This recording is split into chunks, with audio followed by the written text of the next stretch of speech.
Hello, everyone. This is Jay Denson, and welcome to another episode of Fit Health Well, where we bring you everything that's related to health and wellness.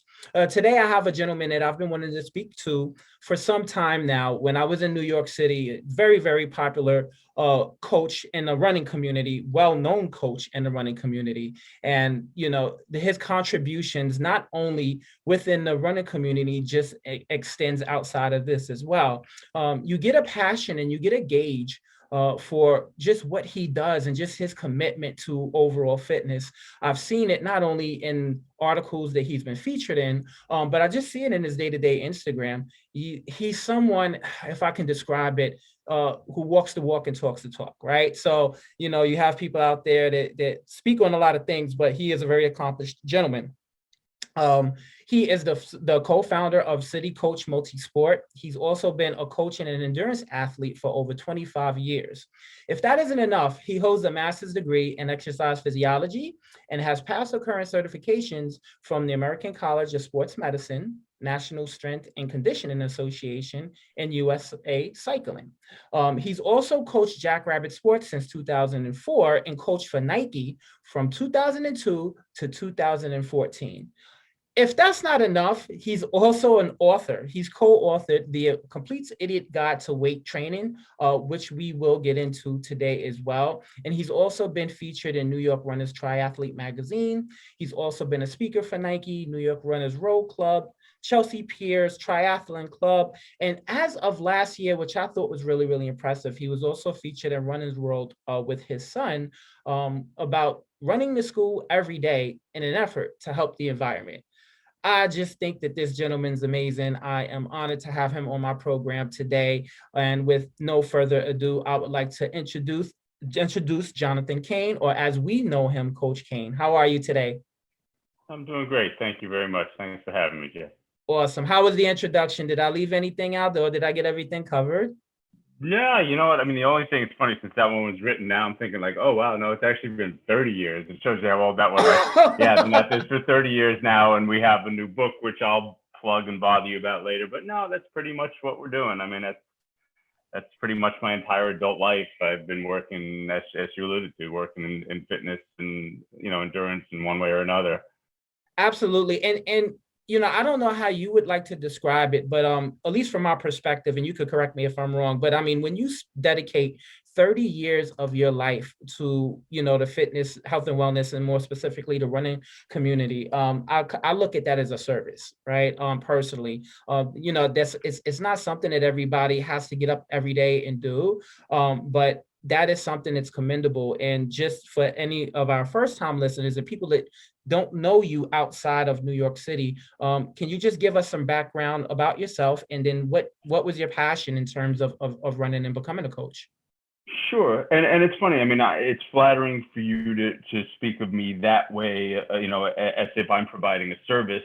But honestly, from my point of view, I'm looking at it as I'm really lucky to have spent 30 years doing something that I am really passionate about and something that I love. And it's not something, that I chose because, oh, well, yeah, I'm going to get rich and famous, because, yeah, you don't do that. But if I'm looking at it going, wow, I can pay the bills and be in an environment and a setting that I like, and hopefully helping some people, but overall feeling good about what I'm doing, like, I consider myself very lucky in that respect. So yeah, quick background. Back in undergrad, when I was in college, I was a music major. I was a musician. I was playing clubs in the city and all that type of stuff. Unfortunately, never quite made that next step to making a living doing that. But again, what I was lucky enough to do was to have something else that I was passionate about. And I was always I was the guy who was always in the gym, not a particularly good athlete, but I was the sort of gym rat, always hanging out. College, if you needed to find me, I was down in the gym shooting hoops or whatever. And over the last couple of years of college, I started working in a gym and sort of realizing that I enjoyed being in that environment as well. And right after getting my bachelor's degree, ended up sort of surprising myself, but sort of ended up in a master's program in Delphi University in exercise physiology. which opened up all sorts of new doors for me. So suddenly it went from being, the gym was a place to hang out and have fun to like, oh, there's real science behind this, and there's a real career path that I can pursue. It's still be in an environment that I enjoy. And, I joke about it all the time, but here I am. I'm turning 57 this week. I've never had a job where I had to go to work wearing adult clothes. Like I go to work in a t-shirt and shorts.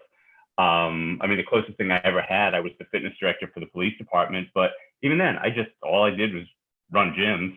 I've been lucky in that respect. And, and doing this professionally has afforded me the opportunity to, again, be in an environment that I enjoy, but also by having my own little company, at times make my own schedule. It allows me to be, I think, a more effective parent and hopefully a more effective husband in certain respects. Basically it was just sort of a matter of following a path that I enjoyed and path that I was passionate about. Here we are 30 years later. And that's amazing. It's really good to hear that background story regarding that. As you ran it down to me, what I found was interesting, and the question I'm going to have for you as well as we lead this interview is, when you decided, you educated yourself, right, and you realized there's a science behind it. So I think a lot of first-time people, whether they decide to go to the gym or they decide to run, they just go, right? Like I remember the first time I got into running, I just went outside and ran. I didn't think about the science. I didn't think about breathing and things like that. Once you educated yourself in terms of the knowledge behind it, what was the first space that you can remember where you actually applied it and you started coaching? What was the first environment that you began that was the foundation that led to where you are today? It was when I was, as I said, I worked when I was working in gyms in undergrad, it was mostly it was sort of very old school. Just like I said, it was, hey guys, pick up the weights. Hey guys, put the basketballs away kind of thing. There was no science behind it. It was just, like I said, old school gym stuff. Then I started grad school, took a job at a place called Printing House Fitness down in the West Village. And that was where I started to get an opportunity to apply some of what I was learning. And I realized a lot of the folks that I was in school with and the people that had been in school before me, most of the folks who got their degree there ended up either working corporate fitness or cardiac rehab, both of which are, nice ways to make a living and honorable things to do, but neither one of which got me excited. But, I always gravitated towards athletes and how can you make someone faster, stronger, whatever they're trying to do. And I was lucky enough early on at Printing House, I met a guy by the name of Christopher Berglund, and you alluded to how I'm the co-founder of City Coach. So Christopher was the other co-founder, and Christopher was someone I met. He was running on a treadmill. I had finished my shift. I got on a life cycle for an hour, right? And again, we're going back. And I'm just watching this dude on a treadmill, and he's perfect. He's like straight out of my kinesiology textbook. And I watched him run for an hour. I ride for an hour. And afterwards, I just went up to him and I started talking. And I said, you just did an hour. I said, how fast are you going? He goes, 10. I said, those weren't 10-minute miles. You mean you're doing 10 miles per hour? You're doing 6-minute miles? He goes, yeah. And I said, wow, that's moving. Like that's a pretty good clip. Certainly faster than I could ever run. I go, oh, who do you run for? He goes, oh, nobody. I said, what's your 5K PR? He goes, what's a PR? Knew nothing about it. He just ran for the fun of it. And I tell the story all the time. I said to him, okay, here's the deal. I'm going to make you a star and you're going to make me look smarter than I really am. And sure enough, like we struck up a friendship and he got a little bit interested in racing, even though he'd never done this before.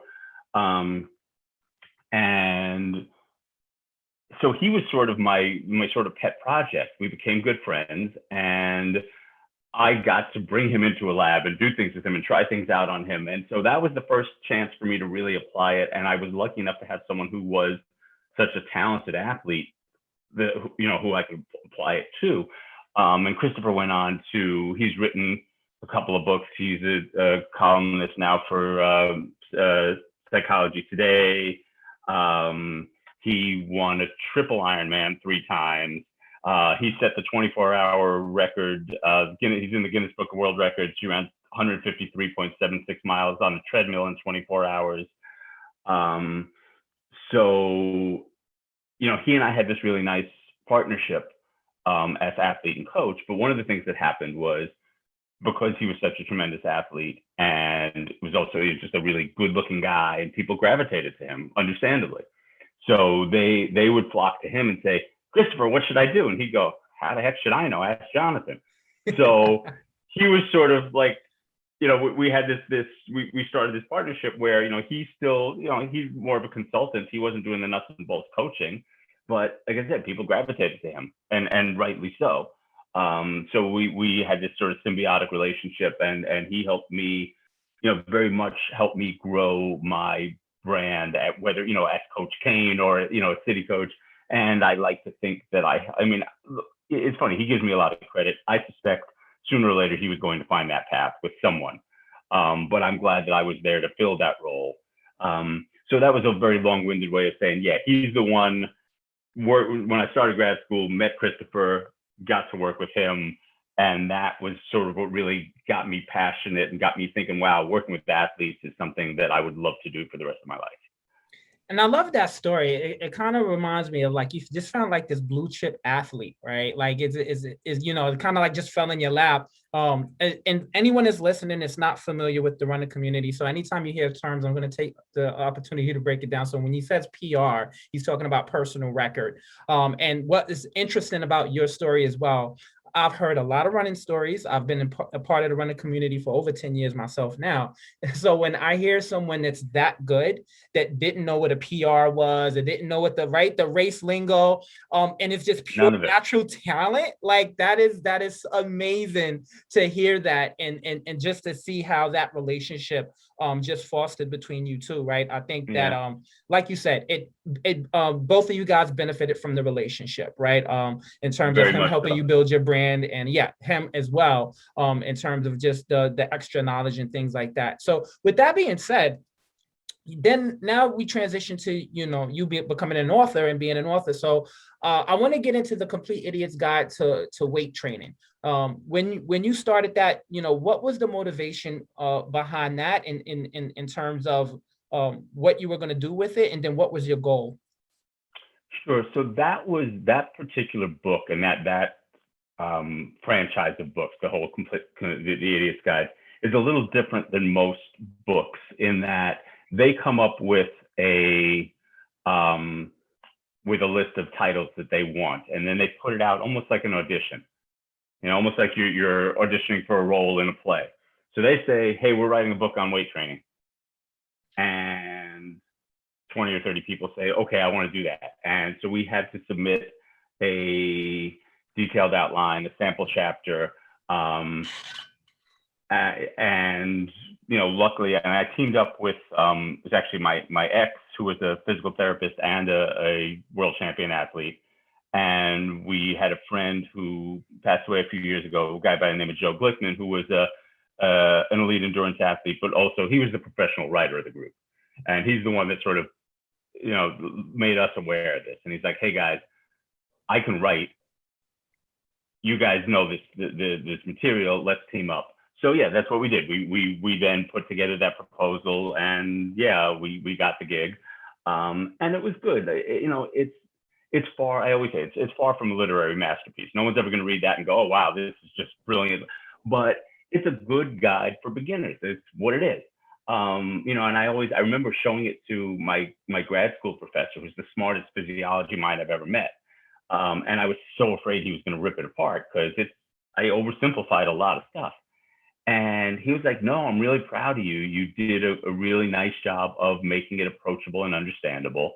And there's lots of beginners who need stuff like this that's, based in science, but isn't fancy. So yeah, and the other thing was it opened a lot of doors for me professionally in that, it's not a literary masterpiece, but it's a well put together book.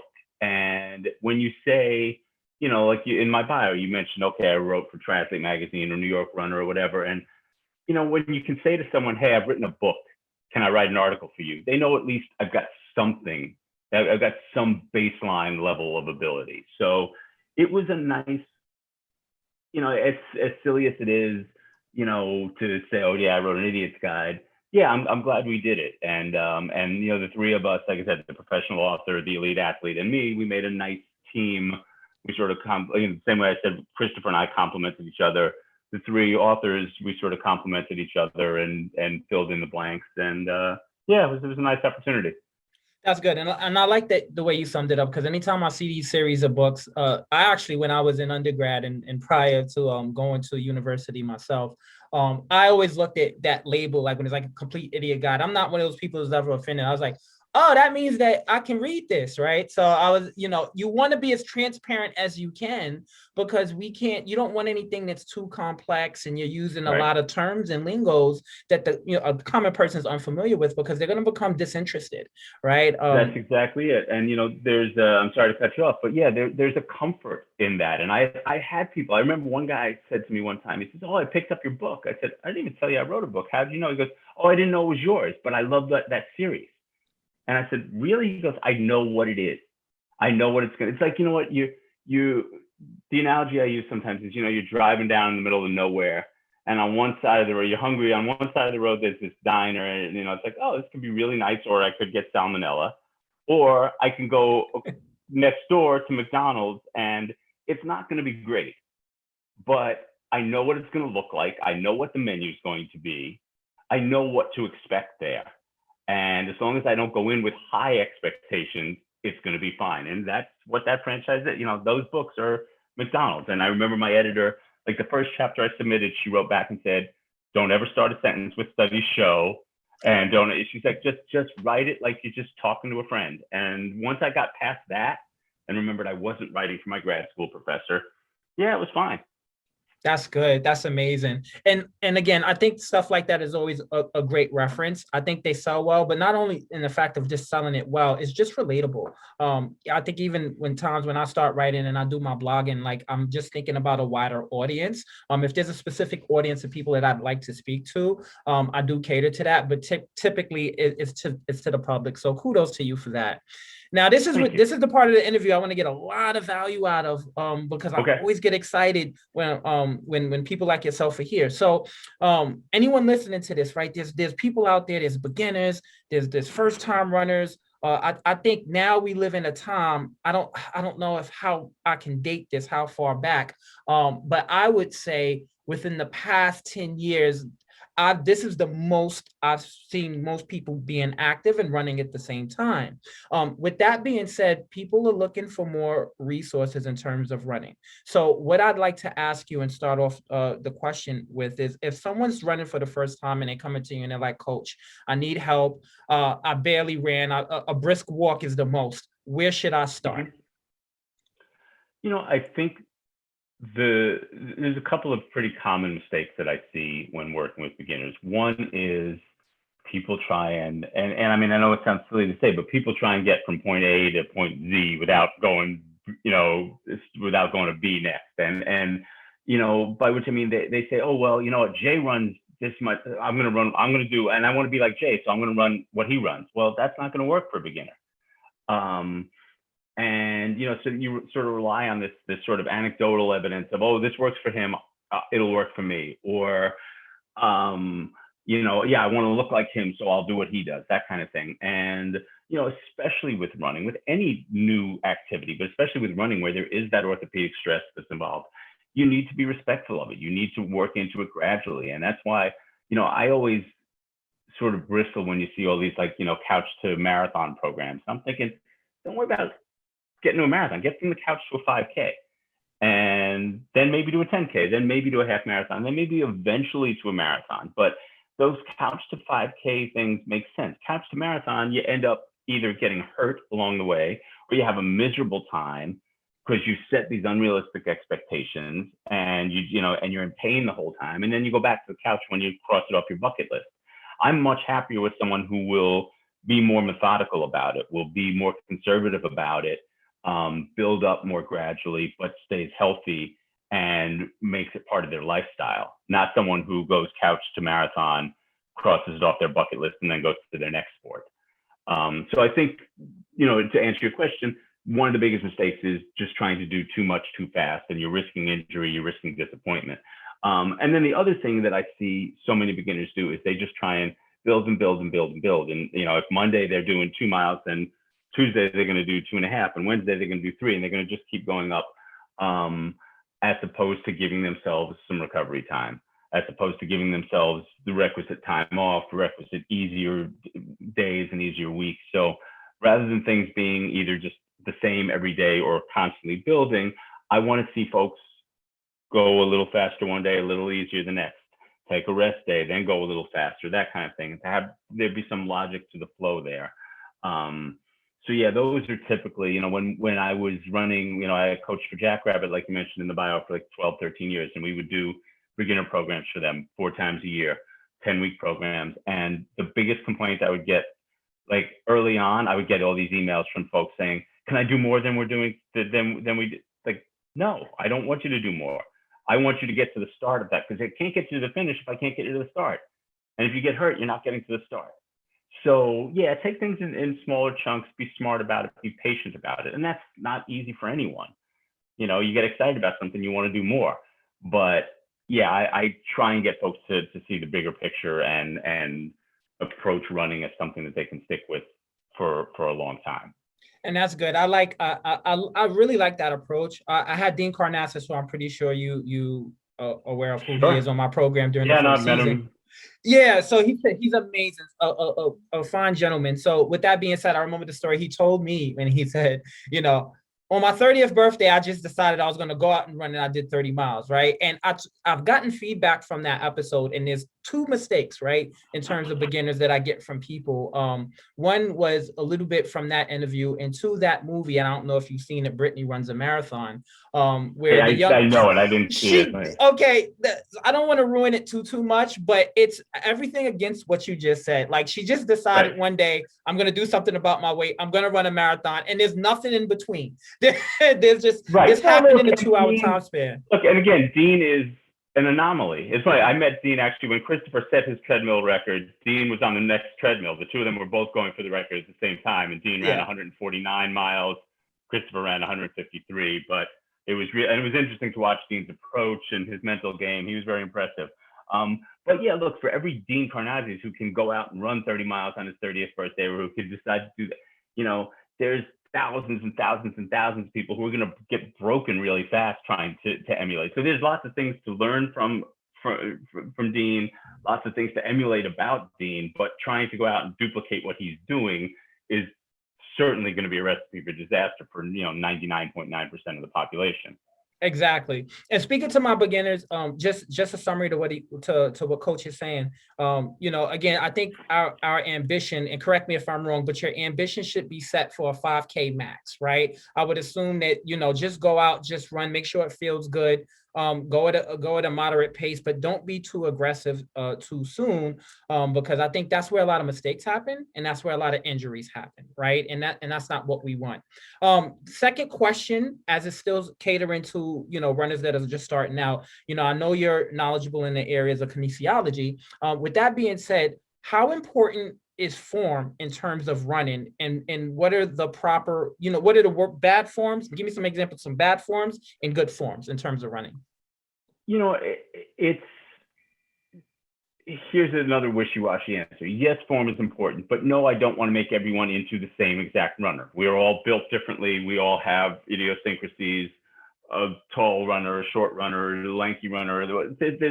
So I don't want everyone to run exactly the same, but there are certain things that I think, certain cues that any runner, when they're getting started, can be aware of. So one of the most common bugaboos is when you see a runner overstride, which is to say that their foot lands way out in front of their center of gravity rather than directly under them.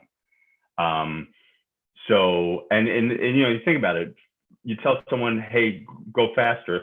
Quite often the first reaction is, okay, I'm going to take a long loping stride, and they're going to just sort of bound through the air, and their foot's going to land way out in front of them. They're going to land really hard on their heel. There's going to be lots of impact. Their foot's going to spend a lot of time on the ground rather than propelling them forward. So I like to tell my runners to think about their foot landing under their center of gravity rather than out in front.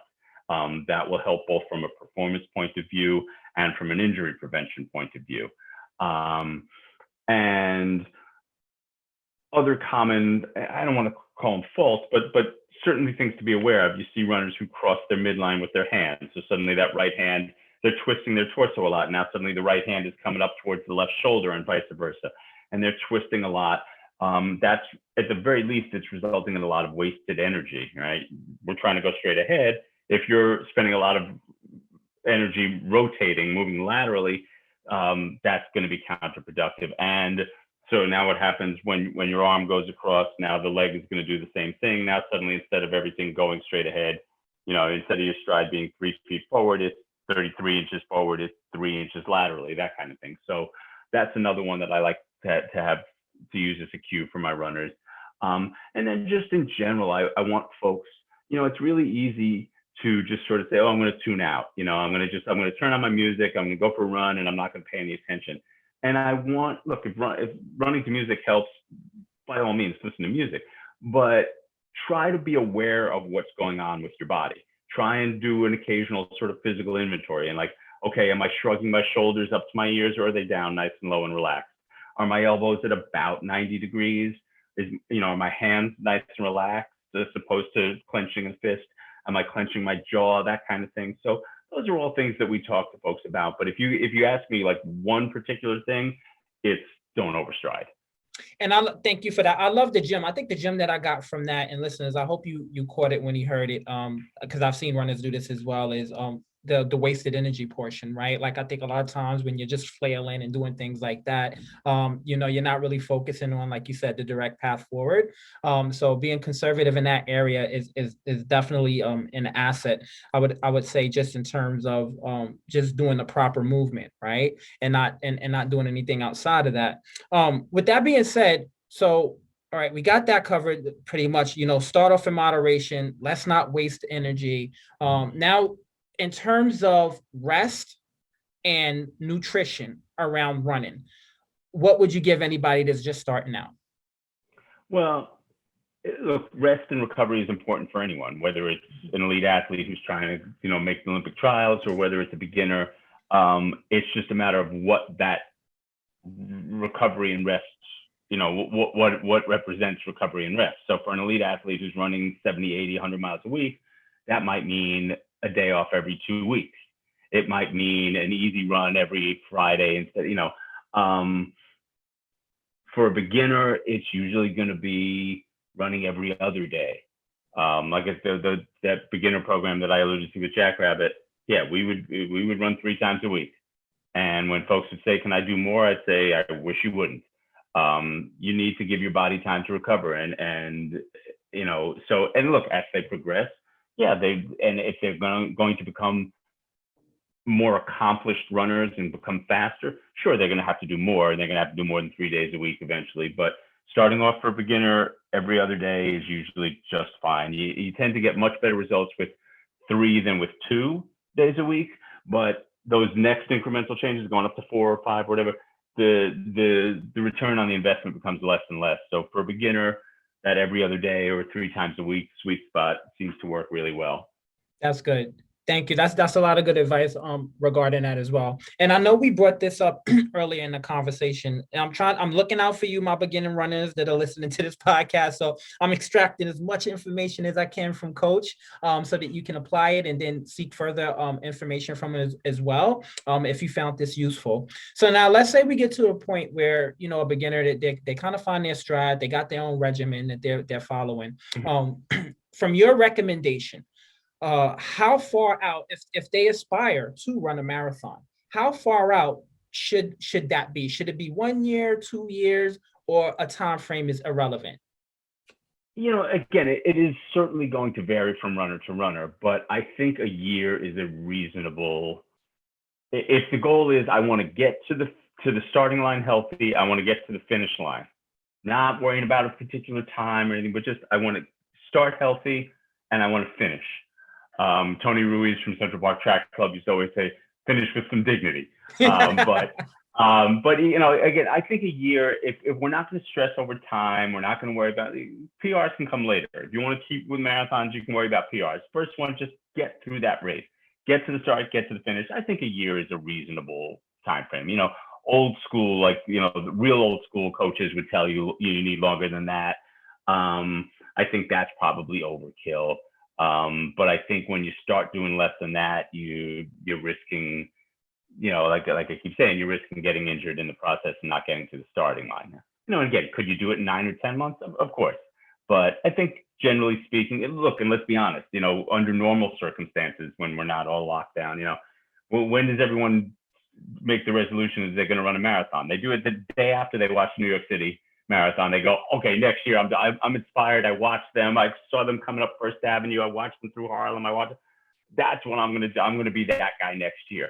Okay, good. You got a year. Get to work on it. Don't watch Boston and decide to run New York, a few months later. Exactly. Yeah, I think when I was coming up, and the best advice I was getting as well too, I always felt like the path for Boston, people aspire to that. It's like, oh, do Chicago because Chicago's flat, and then you can go do Boston. I think we all have our own paths. We just need to know our body, right, and what works for us. You said something, and you actually just gave me a question, because this is something that's also has been coming up in the running community, just as unrelated to training, but I definitely want your feedback on it. We are now in the COVID era, right? So like races as we once knew them before, unfortunately, are virtual, right? We don't know if we'll see a marathon in a capacity that we've seen in previous years. What are you hearing within your community, and where do you see it in the future? I would say within the next 2 years. Do you think it'll go back to what it once was? I am cautiously optimistic, and again, I don't pretend to have any insight, but I think the calendar year, 2021, I don't think races will be quote unquote normal. I mean, it looks like Boston today just released that they'll have a field of 20,000, which is a lot, but it's 20,000 in the fall as opposed to 30,000 in the spring like they usually do. So clearly they're sort of kicking the things down the road a little bit. And New York has committed that there's going to be something, but that it won't be what we're used to. And I think for the big races, I think that's a pretty safe expectation that it won't be normal this year. I think some smaller races may hit their previous capacities, or even if they have to make some accommodations and break it up into waves and things like that. But I'm sort of cautiously optimistic now that I'm seeing folks getting vaccines and everything, that by 2022, that racing may return to what we're used to seeing, what we were used to seeing. But honestly, I mean, your guess is as good as mine. I mean, no one, we're a year and a couple of days into this, and I mean, I remember it was a year ago. We're all like, okay, well, we'll lock down for a couple of weeks, we'll flatten the curve, right, and then everyone will be okay. And it just, it didn't happen effectively enough, and here we are a year later instead of a couple of weeks later. So who knows? But at least I have to hope that by next year we've got something resembling normal racing. Exactly. And I think at least from what I've witnessed from my friends in the running community, I mean, there's just some creative ways that people are continuously going out there and running, right? Like, I think that some people are participating in virtual races, getting medals that way, medal chases, as I like to call them as well, doing speed intervals inside, whether it's indoor track or on treadmill and things like that. So if there's anyone listening to this that is a little bit bummed in terms of the environment that they were familiar with, there's still multiple ways to get out there and start running. I have one more training question for you, because I forgot to ask it earlier, and I kind of want to throw it in now. In terms of weight training and running, right? Can one live without the other? Can it be cohesive? Or because I get different feedback regarding that. Some people that I know, they don't lift weights at all, and they're doing great. Some people do lift, they kind of work that in. But what's your feedback in your experience regarding that?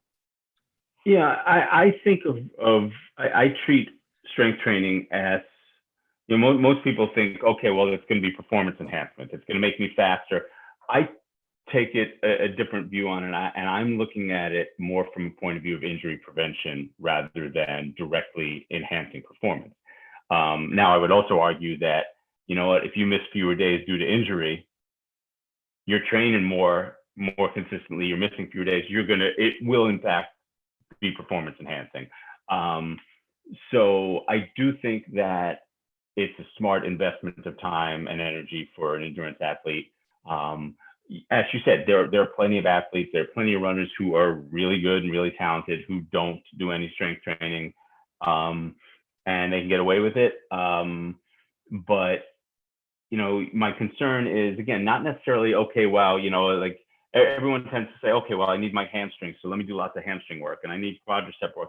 I'm thinking not necessarily in terms of those prime movers that are causing you, that are propelling you forward. I'm thinking about the stabilizers. I'm thinking about, you know, we talked before about not wasting motion laterally. Well, if your core isn't strong enough to hold you steady, you're going to be twisting around.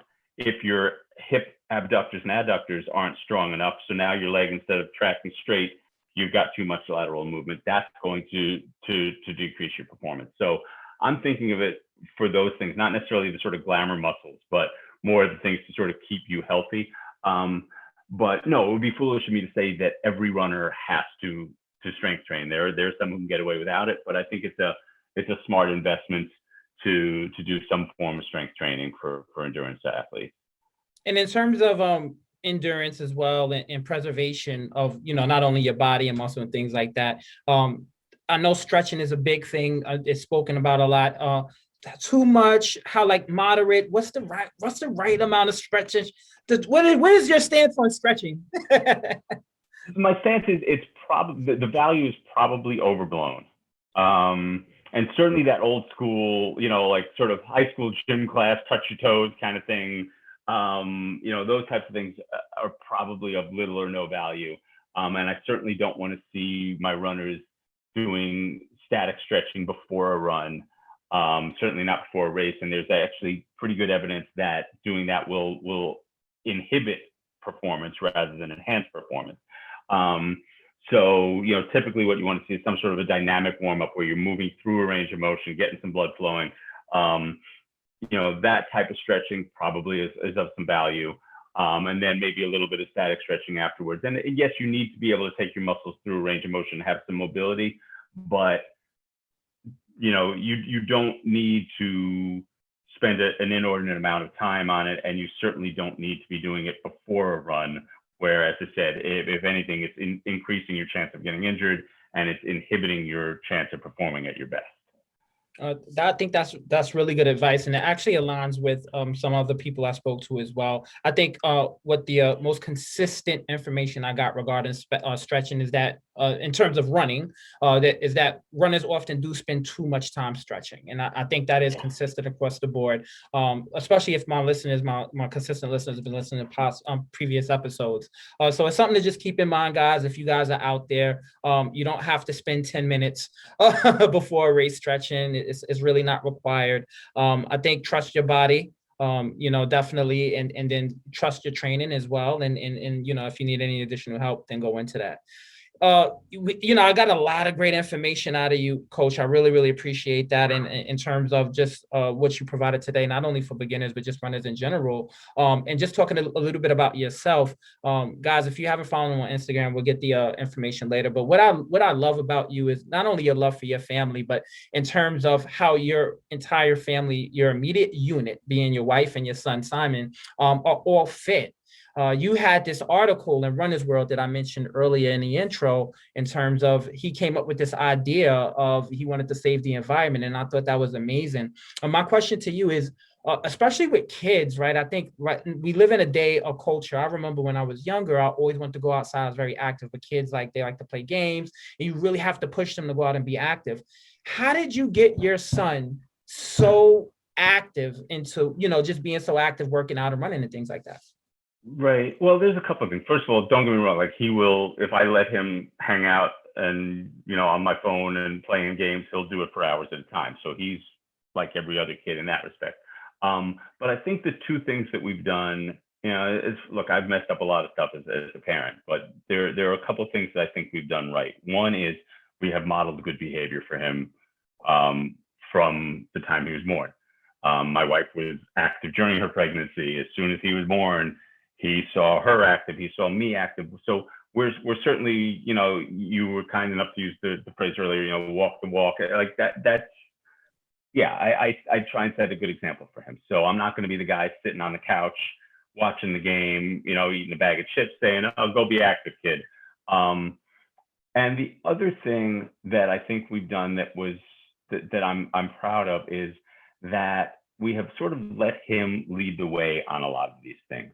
So rather than my saying, okay, you got to go out you got to go be on the soccer team, or you have to go do this, you have to go do that. We have exposed him to a lot of things. Even to times sports, like when he was in pre-K, like we signed him up for a little tennis class and he did a few weeks of it. And his favorite thing to do was run after the ball. He wanted to be a ball boy. He didn't want to play tennis, but he now knows what it is. We brought him to running races. We've exposed him to a lot of stuff, but we let him decide what he wants to do. So year and a half ago, whatever it was, he was on the playground one day and he saw some girl doing some crazy stuff on the monkey bars. And he was like, oh, wow, someone can do stuff I can't do. And we got to talking, my wife got to talking with the girl's mom, and, oh, she takes Ninja Warrior classes. So then my kid says, I want to do that. And we did a 10-week class. He did really well. He enjoyed it. Then suddenly they asked him to be on the team, but it was his doing. In the past, I had said, do you want to be on the soccer team? Do you want to play Little League Baseball? Nope. And part of me was like, no, I'm going to make him do this. But I realized that's not going to be a long-term and effective strategy. My wife is out. She's an accomplished rider. She's out and on her mountain bike all the time. The other day, he said, hey, mom, let's go for a ride. Next thing I know, they're riding down this crazy, I'm a much more risk-averse parent. I'm the one who's, and they're doing crazy stuff. But it's him saying, let's go here. Him saying, mom, and he's literally leading the way. He's riding in front. She's following him. And think about it, as parents, we spend all day telling our kid what they have to do, what they can't do. So he's getting an opportunity to sort of set his path. Same thing with that running streak. Yeah, he ran 115 days in a row until the lockdown. It was his doing. I didn't say, hey, kid, you got to get in shape. It was, Dad, we drive too much. It's bad for the environment. We should run to school. So we ran to school. And the first day it was really rainy and nasty. I said, hey, Simon, it's rainy and nasty. What are we going to do? And he said, I'll never forget. He goes, we're going to get wet, Dad. Let's go. If I had said, get your rain gear, we're going out there no matter what, he might have said, nah, come on, this is ridiculous. Get in the car, Dad. But it was his doing. He was the driving force behind it. So I think that's the stuff that we've done right. And I think, and a lot of times, like, he'll see my wife doing something. And he's like, oh, can I try that? So I think that's what we've done that hopefully has led him down into that path and that has made him so active and enjoying it so much. Yeah, and you've empowered him. Like I listened to, what you said, and like your response to him is like, hey, Simon, what are we going to do? And like you allowed him, right? You didn't tell him, say, hey, it's raining out. We're not going out today, right? You empowered him by letting him make the decision, right, to see if he was interested in doing that. So that's amazing. Jonathan, thank you so much for your time. This, we actually covered a lot, and this is something, you're someone that actually that I will reference, and maybe down the line too. I'd love to have you back. We could talk about some more running stuff, running trends. Anytime. If I'd really appreciate that. This is the opportunity this is the part of the show where I want to give you the opportunity to talk about any upcoming projects you have, whether it's a book or whether it's some training sessions. I know a lot of coaches are doing virtual, so I'm going to give you the floor. And then in addition to that, you can share your socials for people to find you. Okay, so let's see. Most immediately, back in May of 2020, Dr. Mark Cleon and I published a book called Triathlon Anatomy, actually the second edition of it, published by Human Kinetics. So that's out and that's available. So for any triathletes who are looking for a little bit of structure in their training, some strength training advice, that's hopefully a good resource. We're also now in the process of working on a book tentatively called Outrunning Injuries, which will be discussing running injuries. I'm co-author with a physical therapist, Emmy Aguiar from Finish Line Physical Therapy. So she's taking the more clinical approach. I'm taking the more practical approach, and hopefully that'll be out sometime by late this year. And that's, so that's what's keeping me busy right now. My wife and I last summer did a virtual, a Zoom version of an introductory triathlon class for some middle school students. She's a middle school and high school math teacher, as well as being an athlete. So we did that for the school where she teaches, but they also partnered with some community kids. And it was really exciting and enlightening. And so I don't have anything concrete to say to you, except that, hopefully next time we're talking, that's something that we're hoping to grow. I found it really exciting to get kids interested and involved in the sport, and the idea of addressing underserved communities, getting more kids of color into the sport, having more role models for them, is something that my wife and I are both very passionate about, and something that we're exploring now. So I'm hoping that we can continue to grow that program beyond her school, bring it into other schools, and do other things to get more kids involved in the sport of triathlon. And in terms of training right now, things are still mostly virtual right now. I'm home with my son every day, so I can't be back out at the track, even if I wanted to. But I'm still doing a lot of online coaching, and have started to take on a few new clients. So certainly folks can reach out to me if any runners or triathletes who are looking for a little bit of guidance and structure to their training.